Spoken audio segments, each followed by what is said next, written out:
C'est bon, c'est parti. Et bienvenue Bérangère, bienvenue Marion dans ce troisième épisode de Sauce Secrète. Je suis très heureux de vous accueillir aujourd'hui. Alors, vous êtes les cofondatrices de Maison Trafalgar, une Oui, maison haute couture de portraits. On va venir dans quelques instants à concrètement qu'est-ce qu'on met derrière et comment vous avez créé ça. Mais moi, je trouvais ça hyper intéressant de discuter avec vous parce que vous vivez de l'écriture à votre manière et vous avez réussi à construire une belle entreprise autour de l'écriture. Donc, on va voir comment vous y êtes pris. Et donc, est-ce que vous pouvez commencer par vous présenter chacune et nous expliquer vos rôles respectifs chez Maison Trafalgar? ok. Donc, je suis Marion. C'est vrai qu'on a marqué Maison Trafalgar en dessous, mais Oui, et Bérangère. donc du coup, pour me présenter rapidement, moi j'ai un parcours, un CV vraiment littéraire, c'est-à-dire qu'à la base j'ai fait un bac L, les classes préparatoires Hippocagne, licence de lettres, master de lettres modernes, et puis ensuite un double master lettres commerce à l'IAE Lyon, un master SP entrepreneuriat. Et en fait, c'est pendant ces années de double master et de master SP que j'ai rencontré Bérangère par le biais du magazine originel dont on parlera peut-être, qui avait été monté à l'époque. Et voilà. Et donc, du coup, je suis l'associée de Bérangère sur la maison Trafalgar, mais je suis plutôt la partie, du coup, la garantie littéraire de la maison. C'est-à-dire que, en fait, aujourd'hui, on est plutôt des commerciales à deux têtes avec Bérangère. Je suis sortie de la production, mais j'assure, du coup, le recrutement, les comités de rédaction qui réunissent tous les portraitistes, et puis toute la stratégie de la maison, la com. Enfin, voilà, on est vraiment toujours un binôme sur quasiment tout, ce qui est très rare avec les associés, mais on se sépare quasi. Oui. Ok. Et de mon côté, j'ai un cursus plutôt communication, relations presse. J'ai fait un DUT Infocom et j'ai fini mes études à l'EFAPCOM à Paris. Donc moi, j'ai plutôt une vision de la communication toujours chez l'annonceur, toujours en entreprise. J'ai jamais vraiment été en agence. Et j'ai créé une première entreprise avant de rencontrer Marion, au moment où j'ai rencontré Marion et que j'ai rejoint l'aventure associative, qui était Trafalgar Magazine à l'époque.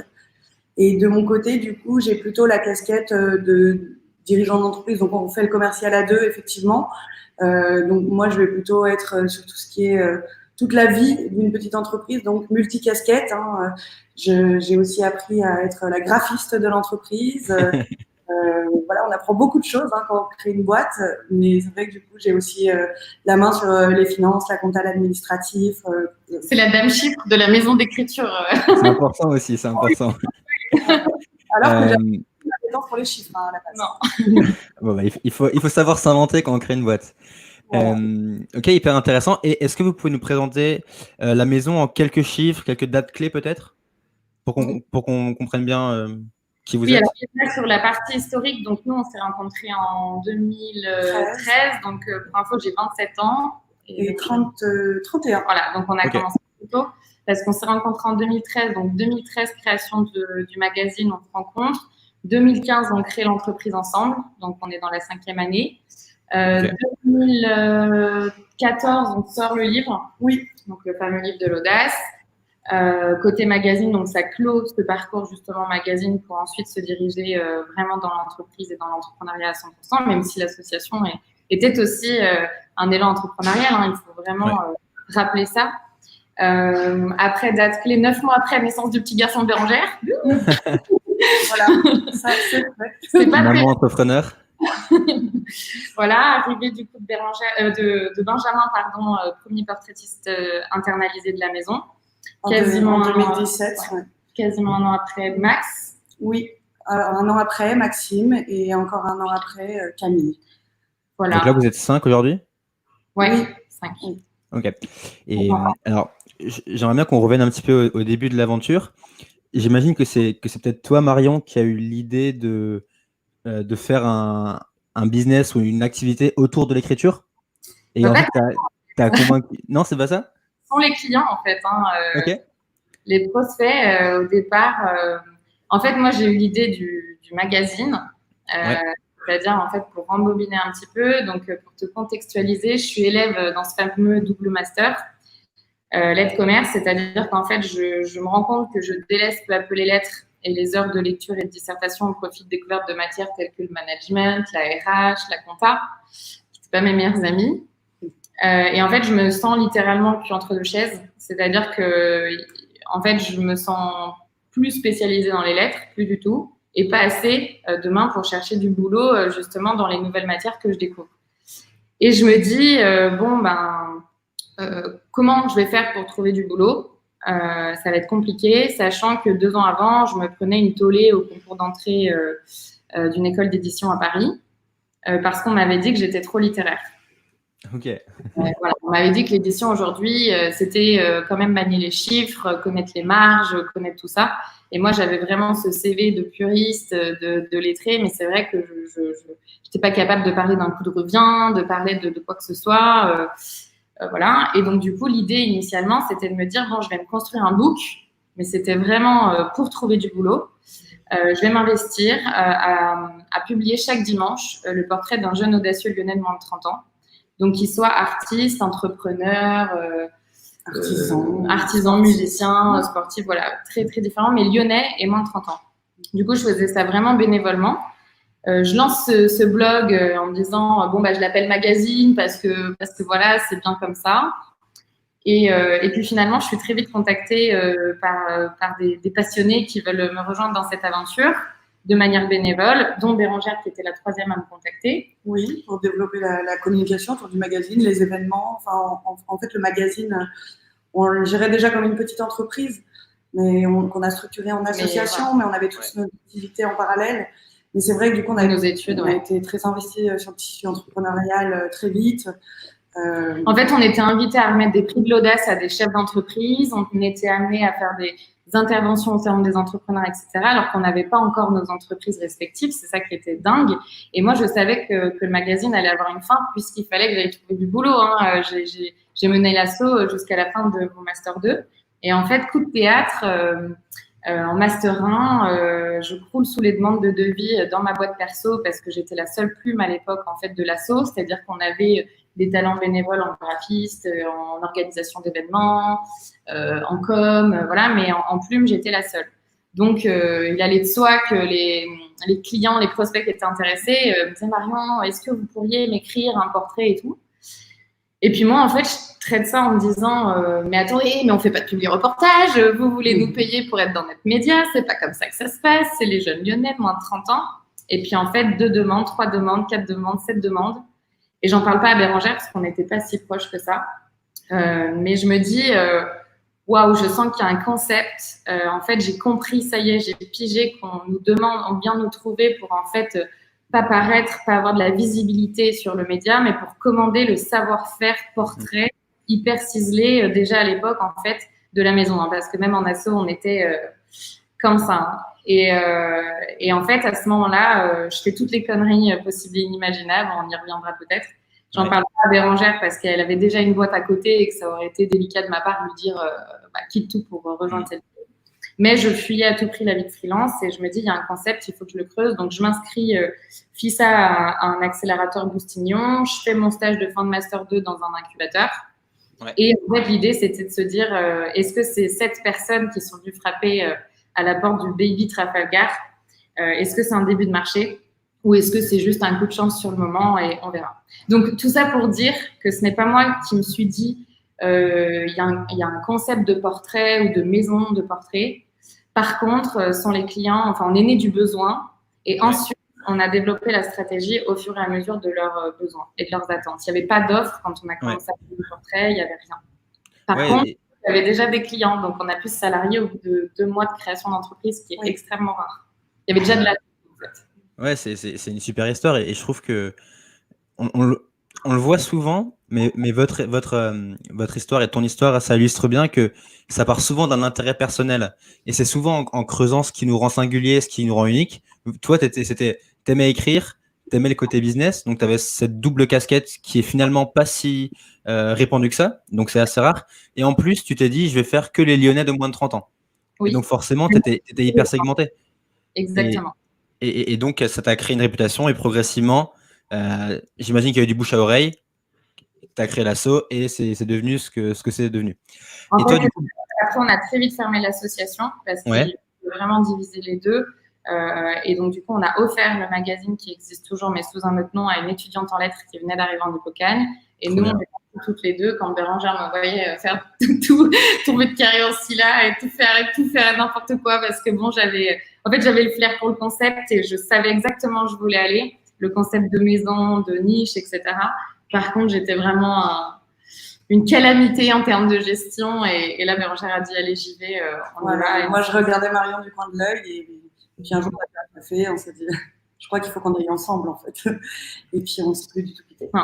Et en fait, c'est super bien aussi les histoires d'associés qui se connaissent dans l'associatif. Parce qu'en fait, c'est pas très joli ce que je veux dire, mais quand on s'est associé, en fait, nous, on a travaillé quasi 2 ans sans être associés, sans avoir signé le pacte. Et ça choquait, mais tout le monde. Et en fait, je comprends pas les entrepreneurs qui, avant même d'avoir un client, parlent de pacte d'associés, de il faut qu'on discute ensemble, de si on est d'accord et tout. Nous, c'est vrai que c'était de la folie, mais on a passé 2 ans sans rien signer. Le temps de se connaître côté boîte. Et comme on s'était connus côté asso, il n'y avait plus de questions de valeur d'argent, il n'y avait pas de questions, on se connaissait par cœur. En fait. Donc, on savait quelle était la limite de chacune sur les sujets un peu épineux, quoi. Ouais, et je pense aussi que c'est la bonne manière de faire parce que tu peux toujours laisser les côtés perfectionnistes prendre le dessus et dire avant de me lancer, il faut que tout soit parfait, il faut que je sache, il faut qu'on ait prévu la moindre situation, s'il y a un problème entre nous deux, il faut qu'on sache comment ça va se passer. Alors qu'en fait, de base, tant que tu n'as pas fait de chiffre d'affaires ou signé de client ou fait la moindre mission, on s'en fout en fait. Nous, si ça marche, ok. Pas d'études de marché, pas de pacte d'associés. Et nous, par contre, une minutie, et puis on a toujours partagé la même vision avec Marion de où on voulait aller. En première année, on disait qu'on était la première maison de portrait en France. Ensuite, on est passé sur l'écriture haute couture, avec toujours notre spécialisation de portrait. Mais c'est vrai qu'on a dès le début dit qu'on voulait internaliser nos talents, donc créer de l'emploi, chose qui est très rare sur le marché de l'écriture. Oui. Voilà, nous, nos portraitistes sont portraitistes. Sur leur fiche de paie, c'est marqué portraitiste. Et voilà, ils ont ce luxe de vivre de l'écriture. Et alors, du coup, venons-en au positionnement de Maison Trafalgar. Vous avez un style, un ton, un univers qui vous est vraiment propre. Et je pense que c'est quelque chose de délibéré. Et vous me l'avez dit, et ça se sent. Est-ce que vous pouvez m'expliquer un petit peu comment vous avez réfléchi à ça? Vous en aviez l'intuition, mais comment est-ce qu'on formalise un positionnement concrètement, quoi? Alors, le positionnement a changé au cours des années, puisque du coup, c'est vrai qu'on a quitté une aventure associative. Donc, vous nous aurez connu la première année, c'est vrai qu'on avait un univers très coloré, très, très frais. On prenait plutôt notre jeunesse et notre audace. Et c'est vrai qu'on a toujours eu, dans le travail, en tout cas dans les livraisons des textes Trafalgar, une minutie et vraiment une envie de faire bien, qui fait qu'au fur et à mesure, nous, on n'avait pas de business model à copier, on était un peu des ovnis, la seule maison dédiée au portrait écrit et à l'écriture en France, on l'est encore aujourd'hui. Et c'est vrai que du coup, on a suivi beaucoup notre instinct et surtout, on a été très à l'écoute de notre écosystème et de nos clients. En fait, c'est vraiment aussi nos clients qui nous ont permis d'oser nous affirmer, d'oser un positionnement très clair et strict, refuser certains clients dès le début de l'aventure, par exemple. Et en fait, c'est ça qui est assez touchy, c'est que effectivement, ce sont les clients qui créent ta signature textuelle. Et c'est pour ça qu'en fait, ta signature, elle est établie. Mais si demain, tu signes un client qui a une très mauvaise presse ou une très mauvaise signature et que c'est pour rien, ta signature, elle en est impactée. Donc, en fait, par rapport à ta question de ton, c'est vrai que ça passe d'abord sur la ligne des valeurs. Et après, si on rentre vraiment dans le ton de l'écriture, c'est aussi un pari parce qu'en fait, la signature de la maison Trafalgar, elle vaut rien sans Ben, sans Max, sans Camille, sans moi. Et sans B, par rapport à la question des valeurs dont elle parle, mais en tout cas, sur le plan littéraire, elle dépend quand même des talents qui sont dedans. En revanche, on s'est trouvé des points communs et des points pas du tout communs d'ailleurs, qui ont fait, en fait, au fur et à mesure, la richesse de la maison. Mais si on a un portraitiste qui s'en va demain, la signature prend un impact, c'est clair. Elle n'est pas assez pensée sur le côté stratégique pour ne pas dépendre de ses salariés. Un point commun qu'on s'est trouvé, c'est que moi, j'avais une écriture plutôt scolaire, on va dire, c'est-à-dire la bonne élève sur le papier, tu vois, la syntaxe, le mot, moi, j'ai toujours lu mes textes à l'oral, enfin, voilà, la musicalité hyper importante, je sens qu'il y a le mot de trop, je peux rester 1 heure sur la phrase, etc. Et beaucoup d'émotions aussi. Et l'émotion où je pense que, voilà, moi, j'étais toujours toute voile dehors et une écriture métaphorique, j'adore les images, j'adore penser qu'on amène ici et qu'en fait, boum, à la fin de la phrase, t'as la surprise, voilà. Et en fait, finalement, quand j'ai commencé à travailler avec Benjamin, on faisait les entretiens ensemble. C'était très difficile de former quelqu'un à une signature alors que t'es qui pour… Enfin, je pense que même Baudelaire, c'est pas formé à sa signature. Ouais. Et donc, du coup, c'était juste, regarde ce que j'écris, c'est ça. Il y a eu tant de portraits, à toi. Et donc, du coup, il essayait parfois des teintes qui marchaient pas, d'autres qui marchaient bien. L'idée, c'était pas de faire comme moi, mais c'était d'avoir un style un peu unifié, mais différent. Et puis est arrivé Maxime. Maxime, je m'en souviendrai toujours, c'est le traumatisme de ma vie. Ah oui. Il est rentré en tant que correcteur, très intéressant. Il n'était pas du tout portraitiste et on le projetait pas portraitiste. Mais je lui ai dit, écoute, j'ai l'impression que on commence à être un peu trop flatté du côté de la maison de Trafalgar, où au début, c'est ta famille qui te lit, puis tes premiers clients, puis machin, et puis à un moment, je sais plus qui est honnête et qui ne l'est pas, Ouais. et il nous faut un regard avant le client, parce qu'on a eu quelques échecs aussi au début, bien sûr. Et là, Maxime, mais il a tapé, mais dans tout. Il me disait, mais c'est qui ce mec? Mais franchement, mais on sait écrire quand même. Et donc, du coup, c'est pour ça qu'on est super fort pour comprendre à quel point quelqu'un peut se vexer, qu'il soit auteur ou non, rédacteur ou non, freelance ou non, salarié ou non, etc. Parce que c'est dans le bide. Donc, on touche une virgule. Au début, c'est pénible. Et en même temps, j'ai appelé Bérangère en pleurant à ce moment-là. Je m'en souviendrai toujours. Donc, il a tout repris. Voilà. Et si tu le sens pas, laisse tomber. Je dis, non, mais il faut qu'on l'embauche demain. Et du coup, Max a apporté à la signature un regard scientifique, c'est ce qui t'expliquera, mais qui est assez incroyable, de la bonne compo, pas trop de chichi, pas trop… Enfin, je pense que tu connais ça, qu'on peut vite tomber dans les écueils du roux-doudou, ou alors du trop… Trop de fioriture. Ouais, trop de fioriture. Ou trop… Et en fait, plus tu vends ton offre chère ou plus tu as des gros clients, plus tu as l'impression que ta signature doit évoluer. Or, c'est pas vrai. Ils viennent déjà pour celle qui est là. Ouais. Donc, il ne faut pas tomber là-dedans non plus. Et par contre, nos clients ont bien compris que quand ils signent chez nous, ce n'est pas nous qui essayons de nous contorsionner pour rentrer dans leur signature. C'est eux qui font l'expérience. Voilà, ça, c'est hyper important. Et donc, en fait, c'est hyper intéressant parce que ce que vous l'avez pensé. Moi, je me suis dit, au début, quand j'ai vu votre site et vu ce que vous faisiez, que vous aviez défini une espèce de ligne éditoriale au début, une charte un peu de style, et que vous recrutiez des gens et que vous les formiez à cette charte. En disant, tu as un style, ok, tu le gardes pour toi, mais maintenant, c'est la maison et tu écris comme nous, comme nous on l'a fait et comme ça, que ça fonctionne avec les clients. Et en fait, c'est pas du tout ça. Ouais, c'est ça qui est dingue parce que demain, on recrute quelqu'un de nouveau. C'est pas que notre signature peut changer, c'est qu'elle peut en être très impactée. Et pareil, si quelqu'un part. Et du coup, quand on recrute, on se dit, est-ce qu'on a besoin d'une personnalité pareille? Est-ce que c'est dangereux? Est-ce qu'on peut tous tomber là-dedans? Est-ce qu'elle va venir enrichir? Ben, il venait du rap. Moi, c'était pas mes inspirations, etc. Et on l'appelait le roi de la punchline parce que il était frustrant parce qu'en fait, il était assez mauvais élève par rapport à Max et moi qui étions plutôt très carrés.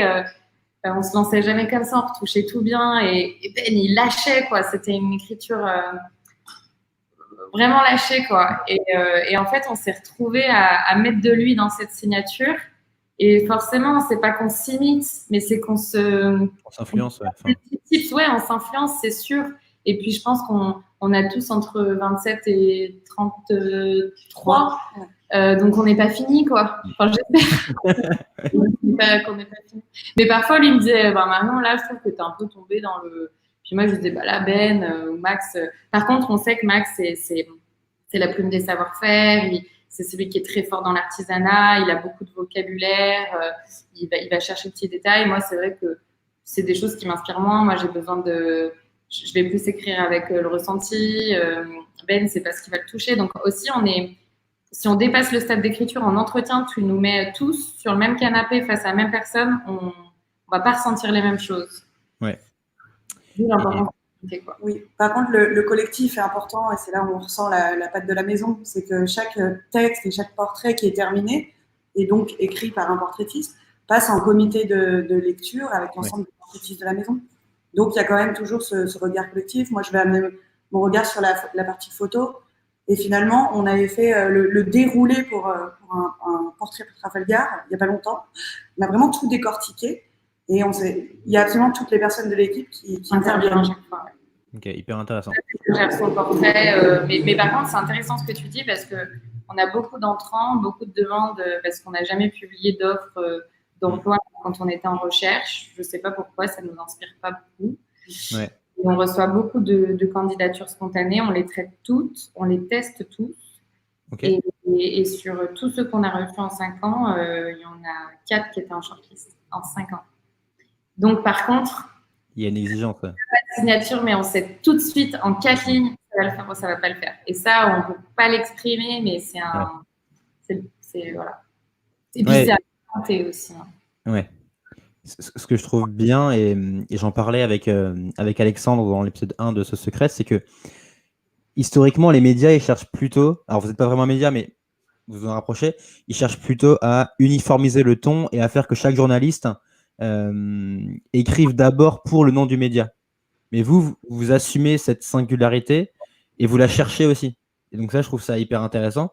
Et ça me mène à un point qu'on a abordé, qui était le recrutement.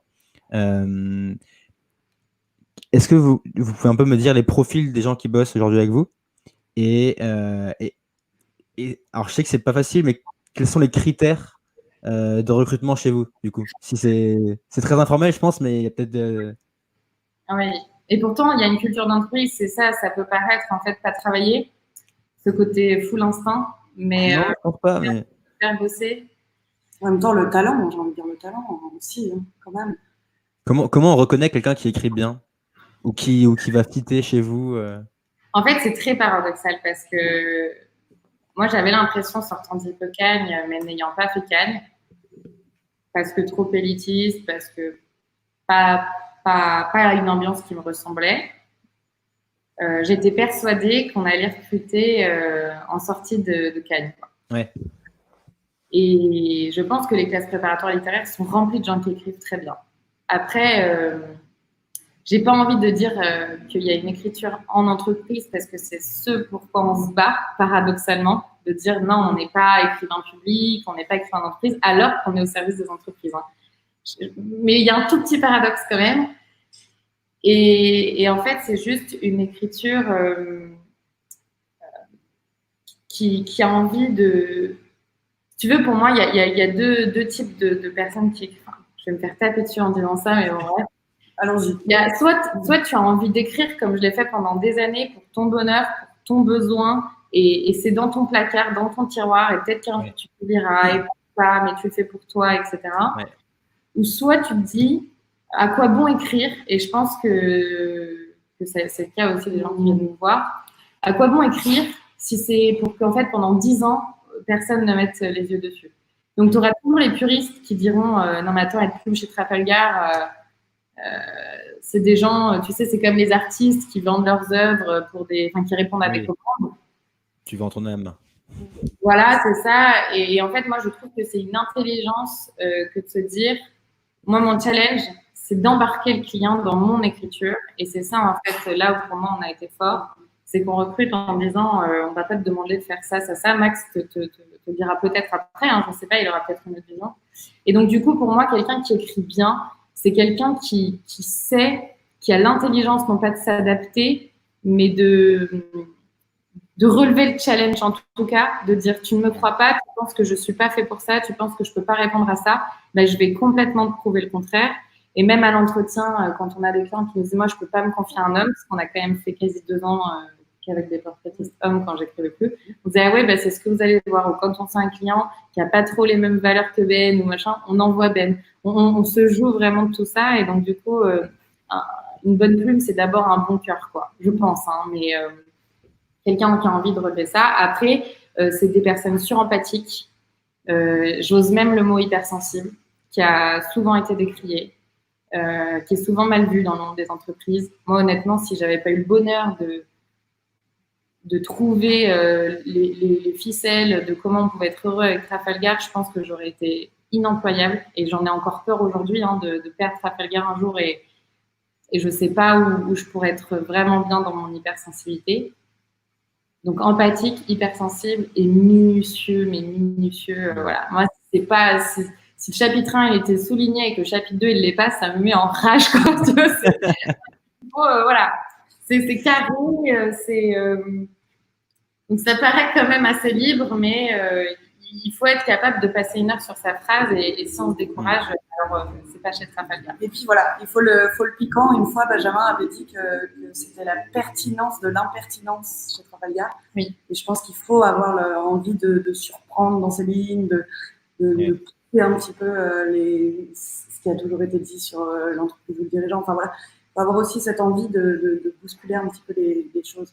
Ouais. Non, mais effectivement, comme vous le dites, on peut avoir l'impression que c'est un peu au feeling, mais quand on vous lit, effectivement, on sent que tout est très travaillé, que chaque phrase est pesée, est repesée et est relue plusieurs fois. Et au contraire, je pense que vous avez trouvé le bon équilibre entre ne pas trop en faire, mais quand même avoir un style sympa, une signature propre. Et je trouve que littérature pure, quoi. Ouais. Et je trouve que de ce que j'ai lu, en tout cas, c'est très réussi, quoi. Merci. Mais par contre, c'est un challenge de dire que ça le sera toujours. Hein, Bien sûr. Il faut tous monter en compétence à un niveau et à un moment, on se dit qu'il ne faut pas qu'on surévalue et qu'on ait trop peur et qu'on monte tout le temps. À un moment, il faut savoir s'arrêter et dire le niveau de langue, il est ici. Et il est rebattu à chaque client. En fait, tu as l'impression que parce que tu bosses pour le luxe, il faut faire complètement différent que quand tu bosses avec le numéro 1 de l'outdoor. Et en fait, pas du tout. Mais par contre, on a testé, et ça, c'est intéressant, des personnes très jeunes. On a testé un monsieur qui avait plus de 60 ans. On a testé des personnes venant d'univers extrêmement différents, très, très atypiques dans tous les styles, et on ne s'est jamais fermé, même si parfois on avait peur parce que on n'en parle pas, mais l'allure physique fait une identité de marque. Je pense que c'est tabou, mais c'est vrai. Nous, on a quand même un métier de visibilité dans le sens où quand tu passes 4 heures face à quelqu'un, si la voix passe pas, si le style te fait peur, etc., ça peut être assez catastrophique. Et en fait, on a tout tenté et je pense qu'on ne sera jamais fermé aux typologies atypiques, au parcours complètement. Là, on a eu, quand je vais te montrer, on a eu une personne qui a postulé chez nous avec une lettre manuscrite de cette page absolument démente. Et, enfin voilà, c'est des personnalités. Du coup, on ne peut pas vraiment dire si vous êtes comme ça, postulez chez Trafalgar. Par contre, on se retrouve sur quand même des bonnes bases prises dans la figure, des refus de boîtes, ou comme je le disais, Max qui s'est fait refuser parce qu'il écrivait trop bien, moi qui étais trop littéraire. Benjamin qui a toujours eu des petits boulots et puis sa femme lui a dit mais je crois que t'écris bien et puis hop mais on n'est pas fermé au prix Goncourt non plus hein. Voilà, ils peuvent quand même sonner. Comment ça se passe quand vous faites un portrait globalement entre le moment où entre guillemets, vous signez le client et le moment où vous faites le portrait? Quelles sont les étapes? Et vous me parliez que vous avez un pianiste pendant les échanges, c'est bien ça? Est-ce que vous pouvez me parler de comment ça marche et comment vous avez réfléchi à l'expérience du portrait? Alors, on va expliquer déjà comment ça se déroule, mais c'est vrai que c'est ce que disait Marion tout à l'heure. Ce qui est très important chez nous, c'est qu'à partir du moment où le client signe avec Trafalgar, il se laisse guider. Donc, c'est nous qui menons la barque. Et donc, c'est là où on a fait vraiment un beau mix de nos compétences avec Marion aussi. C'est du coup, on a ce qu'on appelle un entretien préliminaire où on fait beaucoup de pédagogie, on fait aussi tomber tous les a priori qu'on peut avoir ou les choses qu'on n'a pas aimé lire sur soi, etc. Enfin, on commence à entamer le travail et à faire tomber un petit peu les barrières. Ce qui nous permet ensuite de préparer un entretien complètement sur mesure pour le client qu'on va recevoir en entretien d'extraction, donc en face à face, pendant 4 heures. Et donc, c'est là où on peut éventuellement avoir la pianiste qui compose en live en fonction de ce qui est dit pendant l'entretien. Voilà, c'est toujours l'idée de passer un petit peu le temps, de rendre aussi le moment très qualitatif, non pas par fioriture justement, mais parce qu'on s'est rendu compte que nos entretiens étaient souvent le théâtre de beaucoup d'émotions pour des gens qui n'ont pas l'habitude de s'arrêter 4 heures, qui ont l'habitude de vivre à 100 à l'heure, de jamais avoir une place dans leur agenda. Et c'est une manière de valoriser le temps qu'ils prennent autour de leur histoire.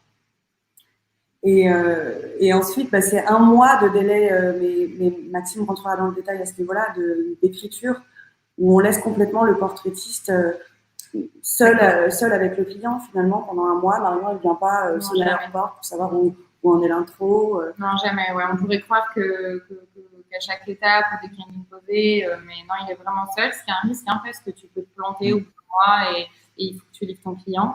Mais ça, c'est vraiment jamais arrivé. Ils anticipent bien. Il y en a qui écrivent dans l'urgence, d'autres pas. Voilà. Mais on ne peut pas comptabiliser. C'est pour ça que j'étais très en colère quand on avait hésité à faire une levée de fonds et tout, sur le chrono, combien de portraits, combien de machins. Voilà, tu dois savoir que quand on écrit, on peut faire un excellent portrait en une soirée. Pour moi, il ne t'aura servi à rien et tu peux écrire pendant 2 mois et ça vient pas. Alors, heureusement, c'est jamais. Mais voilà, le process est comme ça. Après, pour la pianiste, c'est la différence entre l'offre classique et l'offre prestige. Et ça aussi, c'est très intéressant dans le sens où, comme je t'expliquais, quand on s'est lancé, on a toujours un peu le contexte de l'imposteur, surtout quand tu es sur un concept où tout le monde a appris à lire et à écrire à l'école. Ouais. Et du coup, tu as tendance à te dire qu'est-ce que je vais rajouter pour que l'offre vaille la peine. Parce qu'en fait, comme on avait beaucoup de demandes entrantes et que même quand on montait nos prix, les clients étaient là, à un moment, on s'est dit waouh, vraiment là, il vient vivre ça, juste ça, enfin, juste une feuille. Je ne veux pas décrédibiliser moi-même l'offre, mais voilà, en soi, un portrait Trafalgar, c'est 6 bons paragraphes quand c'est un format long, c'est 2 quand c'est un format court. Et donc, du coup, on a été tenté de rajouter des choses sur le plan stylistique et littéraire, ce qui n'était pas bon. Et du coup, moi, quand j'étais encore portraitiste, j'avais un stress, c'est que tout dépend de moi. Donc, l'idée de la pianiste, l'idée de la maison et du lieu magnifique, l'idée des différentes étapes d'entretien, comme l'entretien préliminaire où j'interviens, c'est une manière de dire au portraitiste, tout ça, c'est pas toi, ça dépend pas uniquement de toi, c'est pas toi qui vas faire l'expérience Trafalgar. Si c'est raté, ce n'est pas que toi. Si c'est réussi, ce n'est pas que toi du coup. Mais ça, c'était très important pour les déculpabiliser. Et du coup, pour accompagner, parce qu'on sait aussi que certaines personnes ont peur des blancs, d'autres. Et donc, du coup, le piano avait cette manière de poser le temps et de dire voilà. Et Tatiana travaille vraiment en fonction de ce qu'elle entend, elle adapte les musiques et nous, on a récolté au préalable les musiques qui font la vie de la personne. Et ça marche très bien pour les particuliers, parce qu'on en parle peu, mais on a une clientèle de particuliers qu'on ne démarche pas, mais à laquelle on répond quand il y a un Noël, un anniversaire de mariage, un anniversaire tout court, un portrait du père. Et pourtant, c'est l'offre la plus chère de Trafalgar avec l'expérience prestige, mais les particuliers, en fait, font des cagnottes ou économisent à plusieurs pour avoir cette offre et avoir la totale, donc avec le piano. Par contre, comment on l'a trouvé à une soirée crêpe Voilà. C'était une soirée crêpe et puis il y avait cette pianiste très talentueuse qui jouait dans un coin et on dit que c'était dommage que personne ne l'écoute. Ouais, dommage. Et on est allé la voir et on s'est dit mais c'est ça parce qu'on avait un peu de radio derrière et puis voilà, il faut toujours changer. Et puis en fonction des gens, quelle musique on met, c'est assez. Et en fait, on a tenté, ça a marché. Puis c'est comme voilà, on a eu un coup de cœur pour une graphologue. On s'est dit mais c'est ça et parfois, tu fais fausse route, tu te dis, il faut rajouter, je ne sais pas moi, un iPad avec des petites vidéos et tout. Non, il ne faut pas tomber là-dedans, il ne faut pas polluer l'entretien. C'est le contenu qui doit bouger, évoluer, changer. Mais l'entretien, il est simple et il ne faut pas avoir peur, justement, que finalement, ce soit simple. Oui. On a beaucoup de nos qui nous disent, qui viennent chercher cette simplicité du beau moment. Mais tu sais, quand les gens disent, mais du coup, racontez-moi l'entretien Trafalgar. Mais en fait, on nous reste de dire, en fait, c'est des questions, c'est des questions comme là, tu as préparé. Et puis, c'est de la magie. Et ça prend. Et on a mal au ventre à chaque fois qu'on reçoit quelqu'un en disant ce qu'il va aimer, et puis ça fait waouh, et puis ça se détend. Et puis, tu as d'autres PDG qui enlèvent ses chaussures. Et ça prend comme ça. Et pendant le temps de rédaction, on peut faire la partie image s'il y a besoin d'une photographie. Donc là, on est très fidèle avec nos photographes depuis le tout début de l'aventure. On travaille beaucoup avec un photographe qui fait de très belles photos avec une signature noir et blanc qu'il a développée pour Trafalgar. Et avec une jeune photographe russe qui travaille qu'à l'argentique. Donc là aussi, on est dans des techniques qui sont très spécifiques. Et ensuite, quand le portraitiste a terminé, donc il y a ce temps de comité de lecture. Ensuite, il repique le portrait. On livre une première fois au client. Le client a un droit de retour, bien évidemment. Généralement, c'est des petits détails. On a eu en fait, on a eu un raté en 5 ans, qui est assez traumatisant pour souvent bosser, pour ne jamais l'avoir. Mais c'est bon, je m'attendais pas à ça. Mais voilà, mais c'est tellement subjectif que je pense que même toi, à chaque fois que tu rendais un article, bien sûr, tu te dis, est-ce que je passe à côté comme une disserte à l'école, quoi. Je veux dire. C'était un peu comme une erreur de casting finalement, parce que c'est vrai que maintenant, on attire vraiment des clients qui nous ressemblent. C'est agréable. C'est ça, tu peux pas, c'est ce qui est dur dans notre prospection, mais tu ne peux pas aller, tu vas dire, qui veut du portrait, il n'est pas très bon portrait, qui veut du portrait, et c'est là où tu te plantes. C'est-à-dire que pour moi, si un client n'est pas content à la fin, c'est pas tellement que le portraitiste n'a pas bien bossé, c'est que nous, on s'est loupé à un moment dans le oui, on y va, ou dans le on voudrait travailler pour vous. Et c'est pour ça qu'au début, on avait beaucoup d'entrants, comme je te le disais, donc sur le plan successful, des clients, du chiffre d'affaires. Et puis ensuite, on s'est regardé avec Bérangère, on était malheureuse, on s'est dit en fait, on est devenus des artisans victimes de la demande et il ne faut pas rougir de ça. Et on s'ennuyait terriblement alors qu'on avait des clients. Oui. Mais et c'est là où justement il y a eu le déclic et le passage à la. Ouais. Ok, on va s'assumer, on fait un travail super qualitatif, on met un mois de temps pour créer un portrait. On a quand même créé quelque chose qui est unique, on s'affirme, on monte notre tarification, on est haute couture parce que oui, on est des artisans. Et puis c'est un des plus beaux savoir-faire et un des plus vieux savoir-faire français, l'écriture. Et donc, voilà, on s'est affirmé à ce moment-là. Les clients aussi savent que internaliser ce que ça veut dire parce que la plupart sont des entreprises. Et nous-mêmes, ça a été difficile quand tu reçois le premier paiement de l'URSSAF, tu fais « Oh, putain, c'est ça, internaliser !» Et c'est là où il faut, c'est là où il faut être fort de se dire on ne débite pas et on continue à faire ce choix parce qu'un client, il sait que le gars qui écrit pour lui, il n'écrit pas demain pour la mode, après-demain pour un fromage de chèvre et après-demain pour un nouveau site dans le e-commerce. Voilà, il sait qu'il est dédié et qu'il va ne penser qu'à lui dans la maison de Trafalgar et que je pense que pour ça compte beaucoup, beaucoup pour le client. Ouais. Et pour finir, c'est les droits d'auteur, voilà, puisque c'est un choix qui a été fait dès le début. On cède les droits d'auteur pour que le client puisse utiliser sur tout support et sans limite de temps. Donc c'est là où on a des déclinaisons qui sont assez incroyables d'un client à l'autre et très variées finalement. En fait, sur le plan juridique, on est vraiment considéré comme œuvre collective. Trafalgar. Donc un portrait, jamais Benjamin, Marion, c'est toute la maison de Trafalgar. Voilà, plus le photographe. Puis le droit d'auteur étant tellement compliqué en France, nous, on a pas courir après le client, finalement, c'est son œuvre à la fin et c'est lui qui le décline. Nous, on ne fait pas de diffusion, donc voilà. J'ai 1000 questions et 1000 points que je vais aborder, mais on ne va pas faire trop longtemps parce que j'imagine que vous avez des choses à faire. Avant de passer à la dernière question, j'aimerais savoir comment ça se passe quand… parce que j'imagine que vous l'avez dit, mais vos clients se livrent quand même pas mal pendant l'entretien. Et comment ça se passe quand un client est fermé ou est-ce que c'est déjà arrivé où vous avez du mal à aller creuser ce qu'il vous faut pour le portrait, quoi? Ça arrive au début. Ouais, et encore, oui, je vois un petit peu. Oui. En fait, au tout début, quand il y avait vraiment, c'est ce dont je te parlais, quand c'était le portraitiste qui portait toute la pression et d'où le concept de maison, etc., c'est qu'en fait, comme je l'ai vécu, je peux vraiment prendre soin des portraitistes. J'avais vraiment peur parce qu'on signait un contrat et on faisait ouais, et moi après là je faisais non.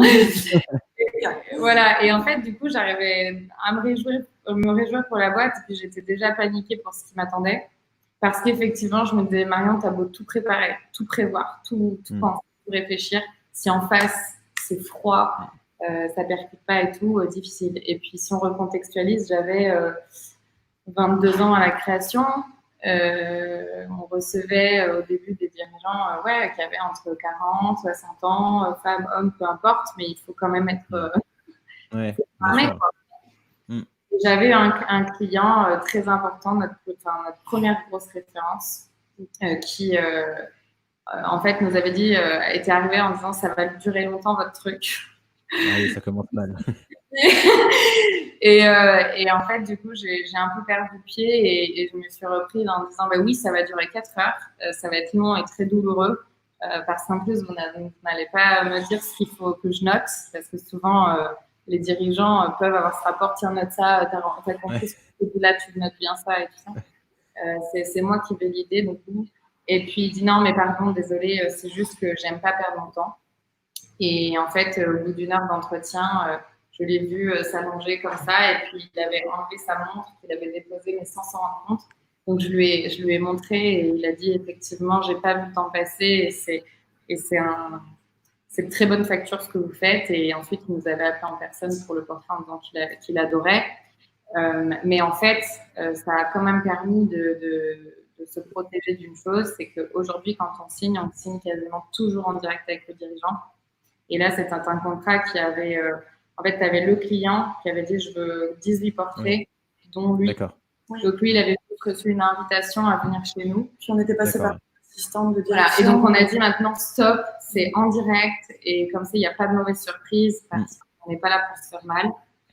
Et surtout, ce qui est très intéressant dans ce que tu dis, c'est qu'il y a une phrase qui nous agace. On l'entend de moins en moins, mais c'est « ah, mais votre truc, c'est pour se prendre l'ego ».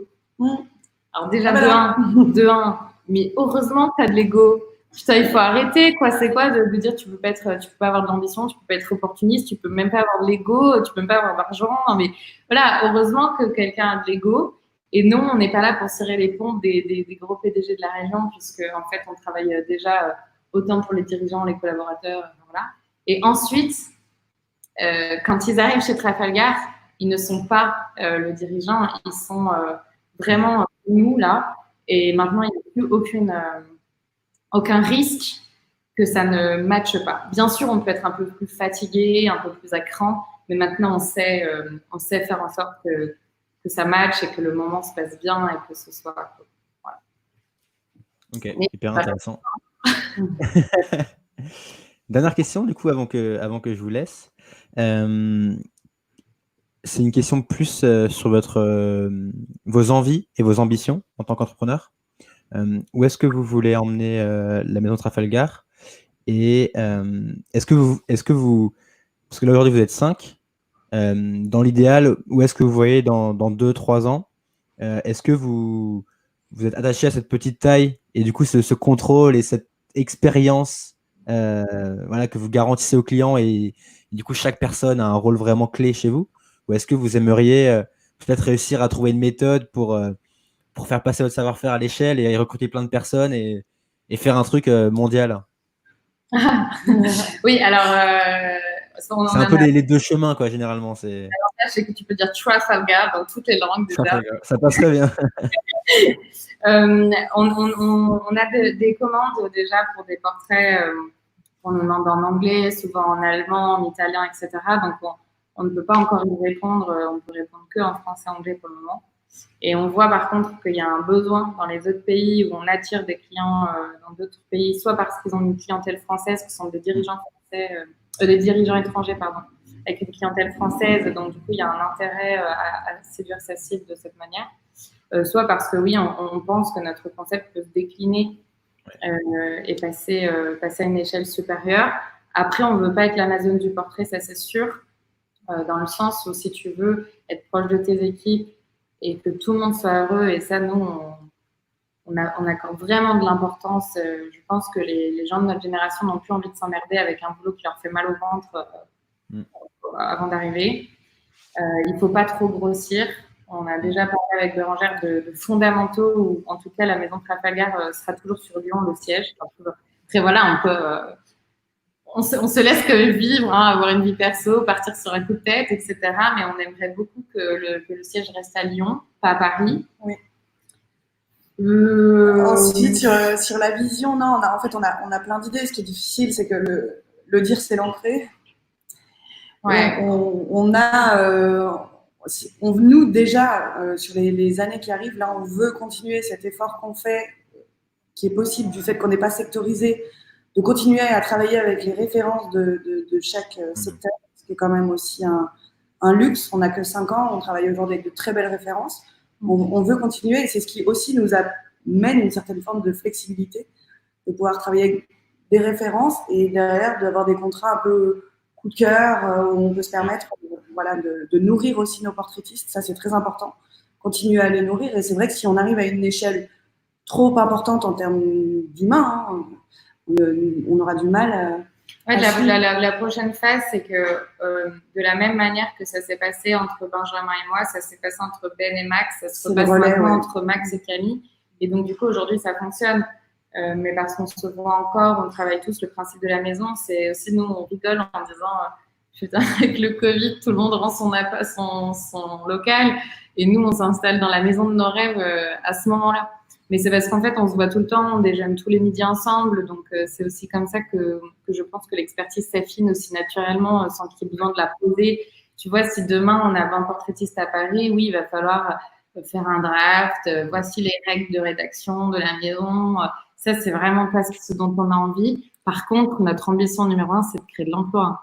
Oui. Ça restera toujours l'ambition de Trafalgar. Et pour être cette référence, comme on avait la vision de Harcourt, pour la photo, tu vois, Harcourt à Paris, cette espèce d'hôtel particulier dédié à un savoir-faire, à un art, même si aujourd'hui ça a un peu évolué et qu'on se ressent, enfin, on se retrouve pas vraiment dans l'image de Marc Harcourt. Enfin, ça, on a envie, en fait, que demain, si un étranger vient acheter sa baguette en France, il a envie d'acheter son portrait.